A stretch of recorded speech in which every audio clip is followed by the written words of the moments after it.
Bonsoir, rebonsoir. Donald Trump donne ce soir le détail des rencontres futures avec Vladimir Poutine. C'est dans 4 jours seulement. La discussion avec Vladimir Poutine et lui seul. Bonsoir Jean-Dominique Merchet. Bonsoir. On va parler de ça, de votre livre « Sommes-nous prêts pour la guerre ?» chez Robert Laffont, mais aussi de la grande peur des Européens de se retrouver seuls face à une Russie menaçante. Écoutez d'abord Trump qui donne en quelque sorte l'ordre de la discussion. Ce sera bien lui seul face à Poutine et ensuite seulement il consultera ou il informera les Européens et le président Zelensky. Écoutez. J'ai cru comprendre que Poutine ne voulait parler à personne d'autre que moi. Je vais le rencontrer, je vais poser les lignes, poser les bases, et après parler à Zelensky et aux Européens. Juste après ma rencontre avec Poutine. Ce n'est pas à moi de conclure le deal. La Russie doit aussi rendre des choses. C'est un pays très grand, immense. Jean-Luc Merchet, il y a beaucoup de choses dans cette déclaration. Oui, d'abord il dit je suis le patron des Occidentaux. Poutine ne veut parler qu'à moi. C'est l'ego modeste du personnage. Et surtout, on constate que les Européens vont être sur un strapontin, on va les informer, on va les consulter, on va dire bon, ouais. Et puis, il renvoie quand même la responsabilité à un moment aux Ukrainiens. Il va falloir que vous y alliez, les gars. Il va falloir que vous discutiez, que vous concluiez. Parce que Donald Trump veut un accord, veut la fin des combats. Et donc, voilà. Mais c'est ce qui était prévisible. Hein. On n'imaginait pas tellement Trump faire une petite place à Zelensky ou à Friedrich Merz ou à quelconque Européen. On comprend quand même là la gravité de ce qui se passe. Il y a eu d'autres sommets dans l'histoire, mais où ils traitaient vraiment d'affaires russo-américaines. Bon, quand il y avait la question des missiles, là, ça concerne très directement les Européens et les Ukrainiens. Et pour l'instant, ça semble confirmé ce soir, là maintenant, ils n'y seront pas. Voilà, ça, vous savez, ce qu'on disait, ça ressemble un peu à Alaska, ça rime un peu avec Yalta, quand les grands se réunissent pour décider de l'ordre du monde. Les grands se réunissent, ils décident, et ensuite les plus petits sont obligés de tenir compte de ce que les grands ont décidé. Vous vous souvenez, Yalta en 1945, l'immense humiliation du général de Gaulle de ne pas avoir été invité autour de la table, eh bien c'est un peu ça qui se joue. Nous, on s'en était très bien sortis. Les Polonais, par exemple, et tous les Européens de l'Est s'en étaient plutôt mal sortis. C'est un peu ce qu'il va se passer vendredi, oui, c'est vendredi, en Alaska. Vous êtes un gaulliste historique. On reparlera dans quelques instants de De Gaulle sur le nucléaire. Effectivement, la colère qu'il avait de ne pas être à Yalta, et des décennies après, il dit « Ah, mais moi, je ne suis pas responsable de ce qui s'est traité là. On nous a tenus à l'écart. » Et ce jeu-là, cette comédie-là se rejoue. Oui. Mais c'est pas parce qu'on est à l'écart qu'il ne faut pas l'appliquer. On est tenu à l'écart, on a été tenu à l'écart à Yalta. Là, les Européens sont tenus à l'écart des discussions, même s'ils vont y participer sous une forme ou une autre.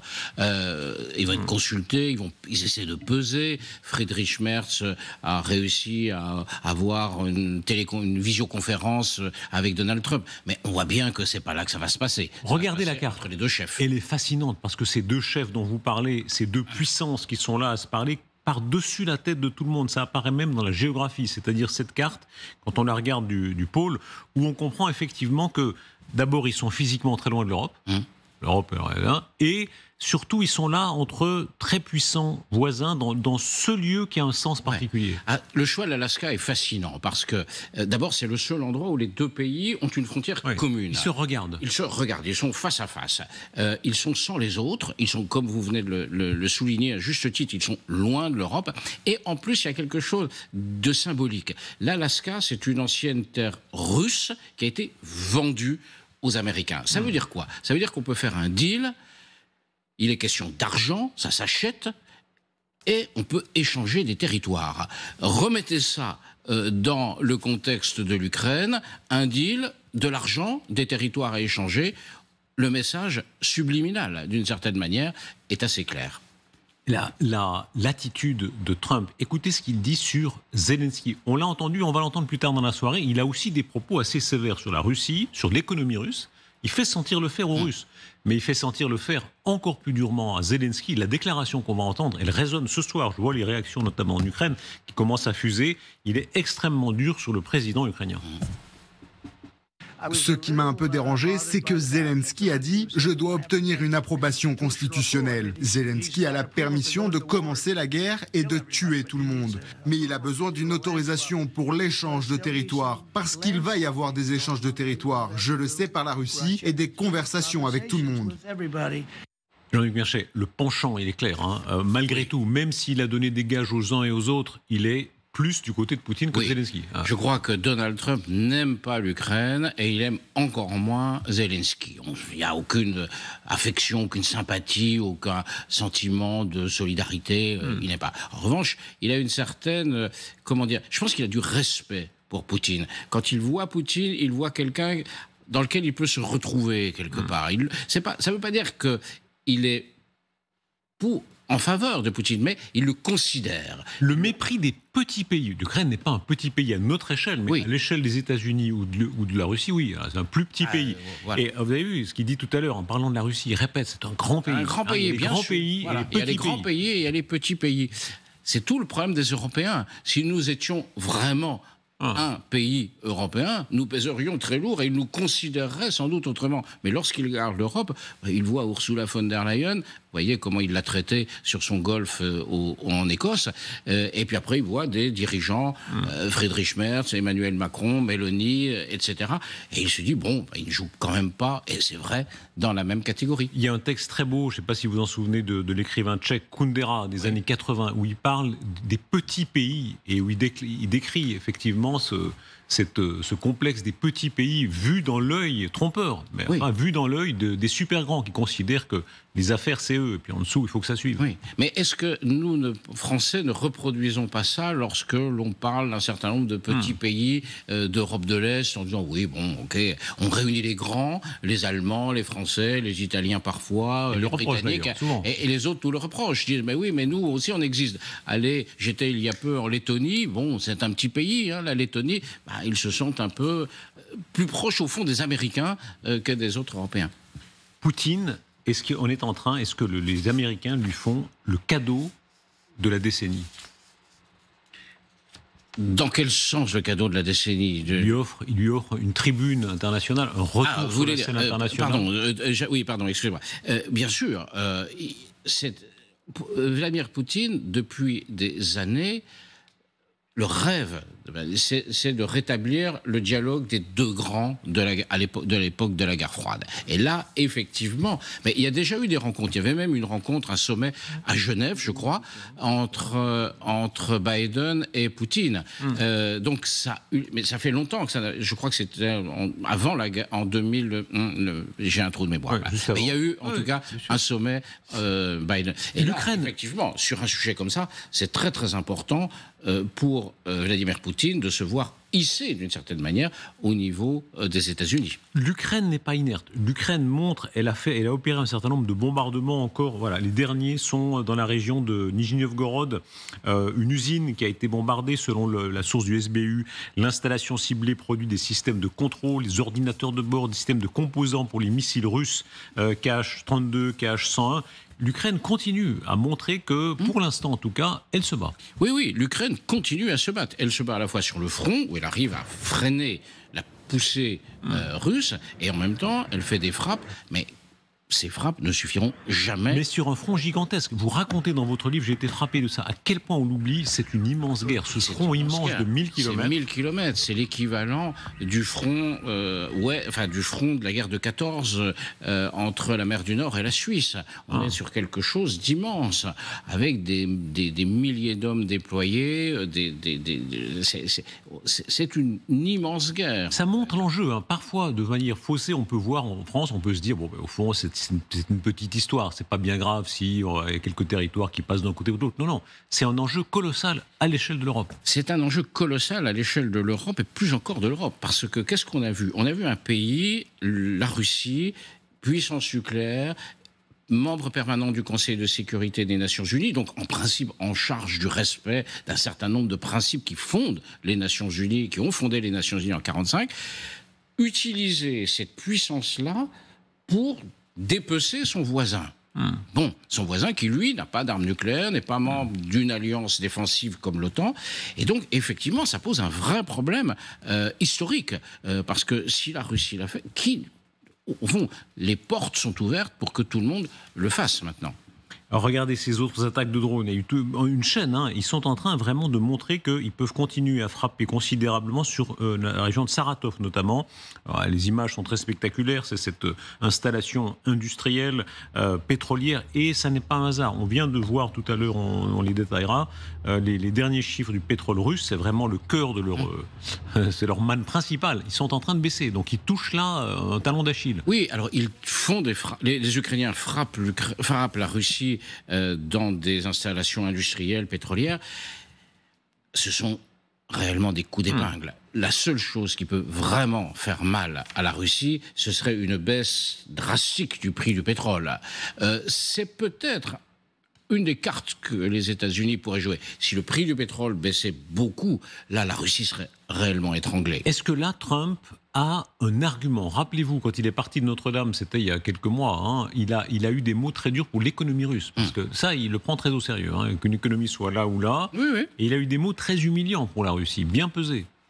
Oui, absolument. On oublie toujours le logiciel des Russes et des Américains, c'est quand même l'économie. En Russie, c'est l'argent. C'est l'argent. Oui, voilà. L'argent plus que l'économie. L'argent, oui. C'est l'argent. Quand on suit l'argent, on trouve la politique russe. Et même si possible, le cash. Et si possible, le cash. C'est un peu le cas aussi à Washington. Donc, nous, on raisonne avec des principes, des belles idées, le droit, la société inclusive, etc. Chez Trump comme chez Poutine, c'est d'abord une question de pognon. On va entendre Trump quand il parle de son rapport personnel avec Vladimir Poutine, parce qu'il entre un peu plus dans le détail de la manière dont il prétend préparer cette réunion de vendredi, et il dit, mais en 2 minutes, je serai face à lui, comme nous sommes là face à face, et je cernerai le personnage, et je saurai en 2 minutes, dit-il, s'il y aura un accord ou non. Écoutez la méthode Trump. Eh bien, nous allons avoir une réunion avec Poutine et dès le début de cette réunion, probablement dans les 2 premières minutes, je saurai exactement si un accord peut être conclu ou non. Comment le saurez-vous? Parce que c'est ce que je fais des deals. C'est assez formidable comme déclaration, je dois dire. Alors, je rappelle qu'il avait dit qu'il réglerait le problème en 1 journée. Ouais. Là, en 2 minutes, il va comprendre si Vladimir Poutine veut ou pas un accord. Peut-être que c'est vrai, peut-être qu'il a ce côté, ce contact humain très fort. C'est quand même un négociateur, vraiment. On verra ce qu'il en sortira, hein, mais je veux dire, c'est assez amusant. Les Russes préparent aussi la réunion à leur manière et ils la préparent de façon étonnante en augmentant la pression, en tirant encore plus sur l'élastique. Écoutez, Ryabkov, c'est le vice-ministre des Affaires étrangères, qui n'est pas du tout arrangeant à l'égard des Américains. Il commence par dire « Les Américains nous menacent, dit-il, avec leurs missiles, et nous, on va monter un peu le niveau, y compris le niveau atomique. » Les systèmes américains apparaissent de plus en plus dans des régions où cela a un impact direct sur notre sécurité.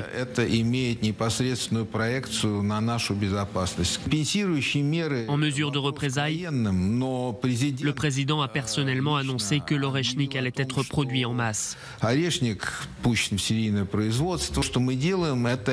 ne faisons que réagir aux mesures prises dans ce domaine par les États-Unis et leurs alliés les plus proches.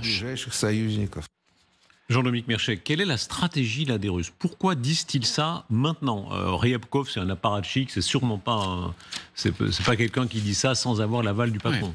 Il dit ça parce qu'il prépare justement ce sommet. Et ce sommet, c'est pas des amis et des alliés qui se retrouvent, c'est 2 fauves qui vont se retrouver, et avant de rentrer dans l'arène, ils montrent les dents et les griffes. Puis quand ils seront dans l'arène, on verra, peut-être qu'en 2 minutes, les choses seront réglées, comme le disait Trump. Mais c'est assez classique, c'est faire monter les enchères avant, pour ensuite pouvoir redescendre. Voilà, c'est de la diplomatie. Mais n'oublions pas que ce ne sont pas des puissances amies, ce sont quand même des puissances rivales. Ils se rencontrent, mais c'est pas des copains, quoi. C'est pas comme quand Macron rencontre Merz, le couple franco-allemand, etc. On est dans une toute autre logique. C'est un rapport de force qui va se jouer. Est-ce qu'on est entré dans une zone de danger atomique, de danger de surenchère, en tout cas de course aux armements, quand on compare à ce qui s'est passé dans les années 80, où il y a eu un moment de détente, surtout 90. Oui. Là, on est dans le mouvement inverse, pour l'instant. On voit tout le système de contrôle des armements a été mis à terre. Tout a sauté. À peu près tout. Voilà. On ne voit pas une course aux armements nucléaires aussi importante que celle qui a pu avoir lieu dans les années 60-70, où on est arrivé à des dizaines de milliers de têtes nucléaires. S'il y a une course aux armements nucléaires aujourd'hui, elle n'est pas vraiment entre les États-Unis et la Russie, elle est beaucoup plus avec la Chine. La Chine a décidé de monter, c'était une puissance nucléaire très modeste, elle a décidé de monter en puissance de manière très importante. C'est plutôt sur ce théâtre que ça se joue. Vous décrivez de manière très convaincante et inquiétante la parano russe, c'est-à-dire cette idée qui existait pendant la guerre froide, il y a des documents déclassifiés qui le montrent, ils ont vraiment pensé cette chose folle que des pays de l'OTAN tenteraient une première frappe contre eux. Oui, il y a eu des moments très chauds, des moments où ça a failli vraiment partir. En 1983, notamment, il y a un épisode où les systèmes russes pensent qu'il y a une frappe. Ce sont au cours de manœuvres et c'est un officier qui va arrêter les choses. Oui, il faut bien comprendre que la Russie se vit de manière comme une forteresse assiégée. C'est lié presque d'une certaine manière à son immense géographie. C'est un pays de plaine.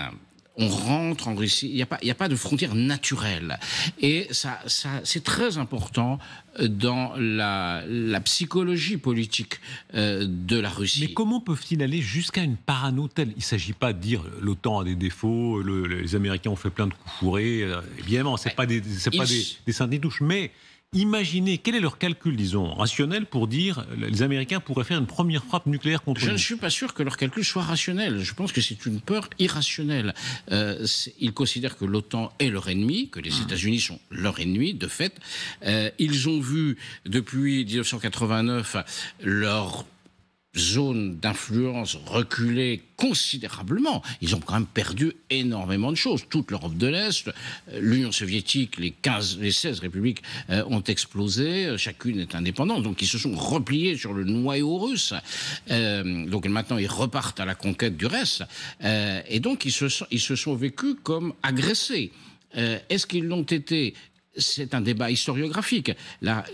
Peu importe, au fond, la réalité historique. Aujourd'hui, ce qui compte, c'est comment ils se représentent, eux, les choses. Mais en termes de technique, disons, nucléaire, comment est-ce qu'ils imaginent, parce qu'il y a quand même, ils ont des doctrines, comment est-ce qu'ils imaginent qu'ils pourraient être victimes d'une première frappe ? Parce que ça paraît... Je pense qu'ils ne pensent pas qu'ils pourraient être victimes d'une première frappe réellement aujourd'hui. Ça, je crois que c'est de la rhétorique.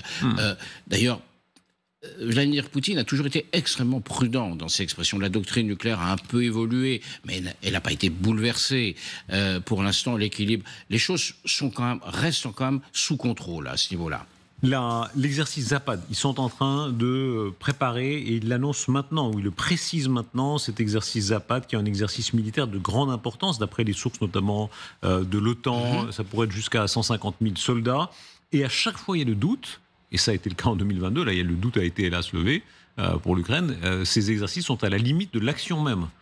Oui, c'est difficile à savoir ce qu'ils vont faire. Zapad, ça veut dire que c'est à l'ouest, donc à l'ouest de la Russie, donc à l'est pour nous, donc pas loin de l'Ukraine. Est-ce que ça peut être une manœuvre, un simple exercice, ou est-ce que ça peut préparer une offensive majeure en Ukraine? La question doit être posée. J'imagine que les services de renseignement suivent ça assez attentivement sur le déploiement. Il faut reconnaître qu'en 2022, on pensait que c'était des manœuvres et ça a été la guerre. Vous observez la chose militaire depuis très longtemps, le militarisme russe, le fait que ce régime soit obsédé par la chose militaire. On a vu les reportages de Jérôme Garraud, notamment ces entraînements des jeunes Russes. On est là dans une dimension qui est au-delà même de ce que les Soviétiques faisaient. Est-ce que c'est au-delà de ce que les soviétiques... À l'époque soviétique, l'armée était très importante, mais ce n'était pas elle qui décidait. D'ailleurs, ce n'est toujours pas elle qui décidait. C'est les gens qui décident en Russie aujourd'hui. C'est les anciens du KGB. C'est Poutine et ses amis. Il n'y a pas tellement de militaires dans ces... Les militaires sont plutôt là pour obéir. C'était déjà le cas en Union soviétique où le parti commandait et contrôlait très sévèrement l'armée, notamment avec cette institution des commissaires politiques qui étaient insérés dans l'armée pour justement verrouiller les officiers. Donc il y a un militarisme, il y a une militarisation de la société, mais ce n'est pas l'institution militaire qui commande. Le ton militaire, en revanche, cette idée que tôt ou tard, ils devront faire la guerre, elle est en train de s'instiller dans les esprits, dans les cerveaux en Russie. Ça, c'est dangereux, parce que ça, c'est un fait de génération. Ça, je pense qu'effectivement, vous pointez quelque chose de juste. Il y a une sorte de fatalisme, de fatalité à oui, la guerre va arriver. Je pense que, mais il y a ça aussi. Aujourd'hui, dans toute l'Europe de l'Est, les Polonais pensent ça, par exemple. Les Polonais pensent que la guerre va arriver. Donc, ils se préparent très, très activement. Ils investissent considérablement. On s'installe un peu comme on a pu s'installer dans les années 30 en Europe de l'Ouest. On se dit, oui, c'est possible que ça revienne. Est-ce que vous le pensez ? Je ne l'exclus pas. Voilà, je ne l'exclus pas. Je parlais récemment à un vrai bon connaisseur de la politique russe qui me disait, il y a 2 ans ou 3 ans, je t'aurais dit, je ne pense jamais les Russes attaqueront les pays baltes. Aujourd'hui, je ne dirais plus ça. Le retour de l'irrationnel. La plupart de nos générations vivaient dans l'idée que en Europe, il n'y aurait plus de guerre. En Europe, on ne changerait plus les frontières, que les rapports de force existeraient, mais par l'économie, par la propagande, par 1000 choses, mais pas par la guerre. Depuis 2014, avec l'annexion de la Crimée et l'invasion du Donbass, on sait que c'est pas vrai, et ça a été encore prouvé plus fortement en 2022 avec l'offensive majeure et la guerre qui continue. Donc oui, ça peut arriver. Notons que pour l'instant, c'est arrivé en dehors de l'OTAN, c'est-à-dire dans des territoires qui ne sont pas couverts par l'OTAN.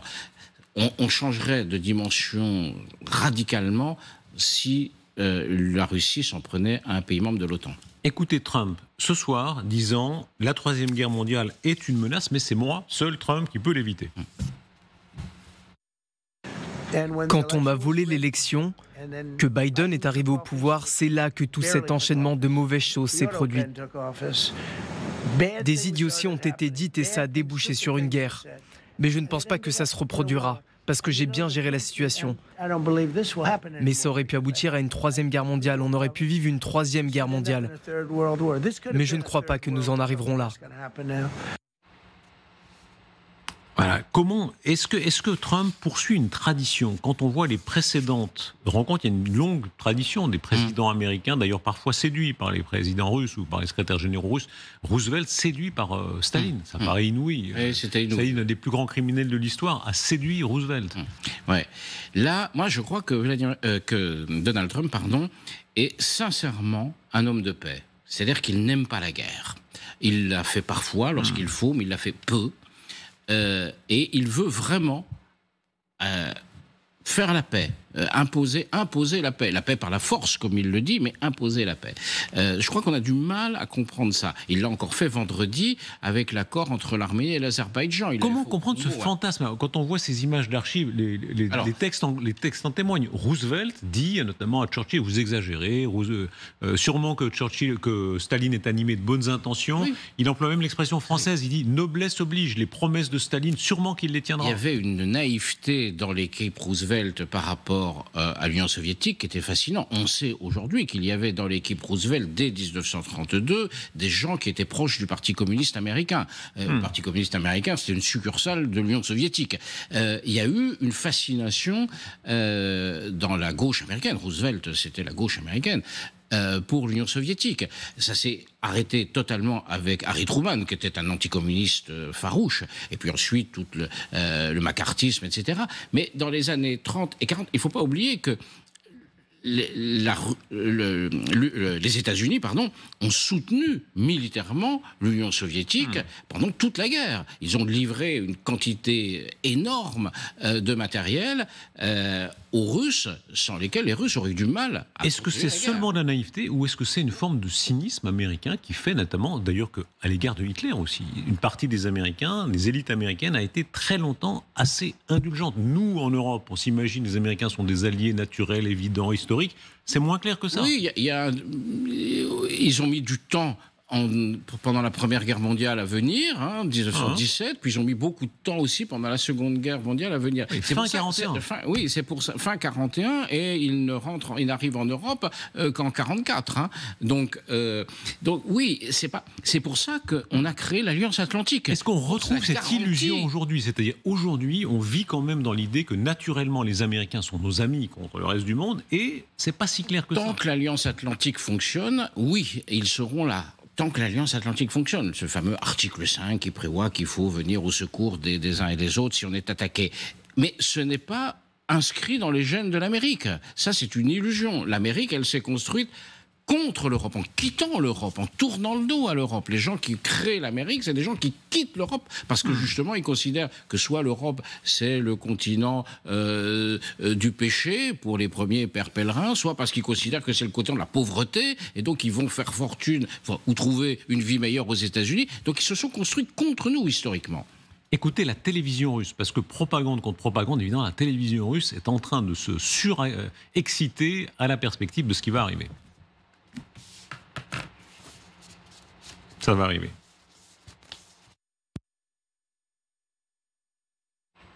Alors, on va l'entendre un peu plus tard, mais là, les Russes, évidemment, pour eux, c'est une espèce de divine surprise de dire on négocie d'égal à égal, bien sûr. Alors qu'économiquement, ce sont des nains par rapport aux États-Unis aujourd'hui. Oui, bien sûr, mais ça reste un acteur important. C'est pas bien sûr, Obama disait que c'était une puissance régionale. Oui. Peut-être, c'est le cas, encore que je serais plus dubitatif que le président Obama là-dessus, mais c'est une puissance régionale qui est capable de faire mal à sa région et qui a des armes nucléaires et qui est capable de tout bloquer aux Nations Unies, etc.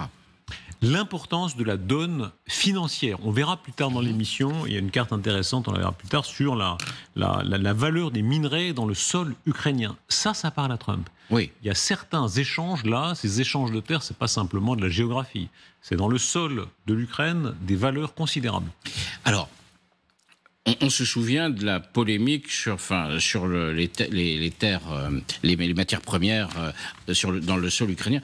En réalité, on ne sait pas exactement ce qu'il y a dans le sol ukrainien, parce que toutes les études datent de l'Union soviétique, il n'y a pas eu de nouvelles recherches géologiques, on ne sait pas les coûts d'exploitation. Une partie serait dans les zones tenues par les Russes. Donc, voilà, je pense qu'il y a beaucoup de mousse autour de ça. On avance des chiffres énormes. Quelle est leur réalité? Tout ça demande quand même à être vérifié de manière beaucoup plus concrète. Est-ce que l'Europe est prête au combat? Si effectivement l'accord est inacceptable, si les Ukrainiens disent c'est pas possible, on peut absolument pas accepter ce que Trump et Poutine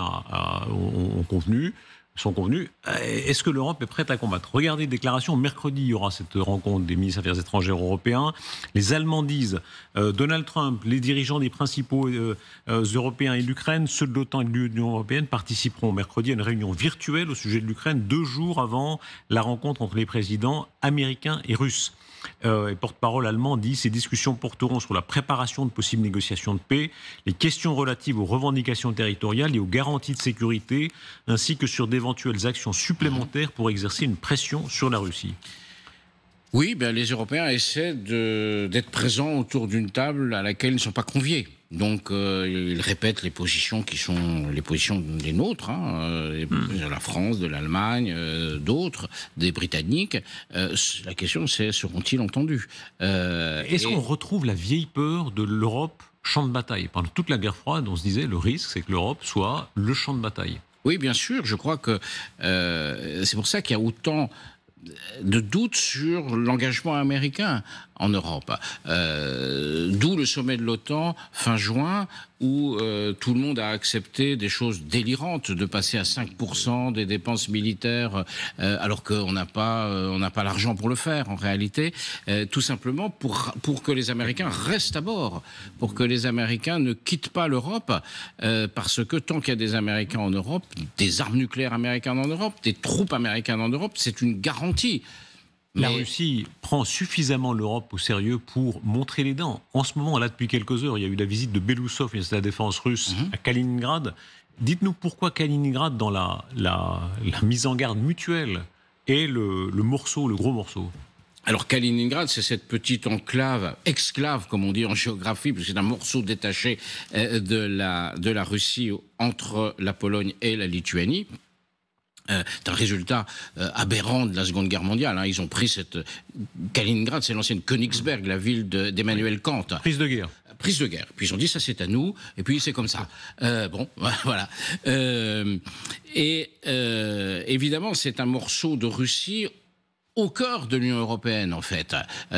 Et donc, qui pose un vrai problème stratégique, militaire. On voit la carte. Les Polonais dont vous parliez, tous les Polonais, moi j'ai rencontré beaucoup de Polonais devant la responsable polonais, ils vous disent tous, la Troisième Guerre mondiale commencera ici, là, dans le corridor de Suwałki. Voilà, ce corridor, c'est la seule région, c'est une région large de 60 km, je crois.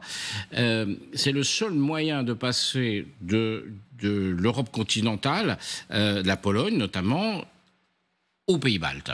Et donc ça pourrait être coupé, on le voit sur la carte, donc ce corridor de Suwałki, ça se prononce pas comme ça en polonais, mais le polonais est une langue difficile. C'est effectivement un enjeu stratégique de premier ordre. Donc tout le monde se focalise un peu là-dessus, mais bon, est-ce qu'on... Le patron des forces américaines et de l'OTAN en Europe a dit, nous, si ça dégradait, on règle ça en quelques jours. Oui, ça c'est ce qu'on dit. La théorie, mais c'est quand même le sol de la Fédération de Russie. Et quand un soldat de l'OTAN rentrera sur le sol de la Fédération de Russie, nous entrerons tous collectivement dans un monde très différent. Mais est-ce que tout le monde entrera en guerre ? Vous êtes, vous le disiez en début d'entretien, un gaulliste natif, pour ainsi dire. Il faut lire absolument cette déclaration. C'est De Gaulle, 1964. On est d'accord ou non, mais la clarté de l'argument est absolument sidérante avec le recul du temps. Il parle de la protection américaine et du fait que les Américains veulent tant de pouvoir, mais ne garantissent pas la sûreté de l'Europe. L'alliance de l'Europe et des États-Unis, dit-il, qui met l'Europe aux mains des États-Unis, n'a de sens que s'ils garantissent à l'Europe une assurance tout risque. Ils ne le feront pas. Et c'est la déclaration de De Gaulle. La seule véritable question à leur poser, aux Américains, est: vous engagerez-vous à jeter en masse vos bombes atomiques, stratégiques, tactiques, si nous étions attaqués, nous, et pas vous? En clair, est-ce que vous défendriez, est-ce que vous êtes prêt à perdre Chicago pour défendre Paris ou Varsovie? Ils ne répondront jamais à cette question. Par conséquent, leur commandement de l'OTAN ne se justifie pas. 1964. Oui. C'est ce qui a entraîné le retrait de la France de l'OTAN en 1966. C'est ce qui a entraîné le fait que la France se dote d'une dissuasion nucléaire indépendante que nous avons toujours. D'ailleurs, ça avait commencé un peu plus tôt, ça avait même commencé un peu avant De Gaulle, ça avait commencé dès 1956. La 4e République avait lancé les projets. Mais la doctrine d'une force indépendante, c'est le général de Gaulle. Après, il ne faut pas faire du général de Gaulle un anti-américain. Chaque fois qu'il y a eu une crise entre les États-Unis et l'Union soviétique, le général de Gaulle a toujours été du côté des Américains. Un mot sur la dette à l'égard de De Gaulle. On découvre nucléaire civil, nucléaire militaire, dans les circonstances qu'on est en train de vivre, c'est-à-dire l'indépendance à l'égard du gaz russe, la protection nucléaire de la France, la dette qui est colossale à l'égard de ce génie. Oui, effectivement, le général de Gaulle avait compris que deux choses, il était passionné par l'indépendance de la France, mais il savait que l'indépendance de la France, ça passait non seulement par des forces militaires, mais aussi par une économie prospère et une industrie prospère. D'ailleurs, c'est ce qu'a continué à faire le président Georges Pompidou après la mort du général de Gaulle. Les deux sont importantes. une économie prospère, une industrie. Il y a eu des énormes... Tout n'a pas marché. Hein. On n'est pas devenu une grande puissance dans le domaine de l'informatique, par exemple. Il y avait eu le plan calcul, etc. Mais il y avait cette ambition industrielle nationale.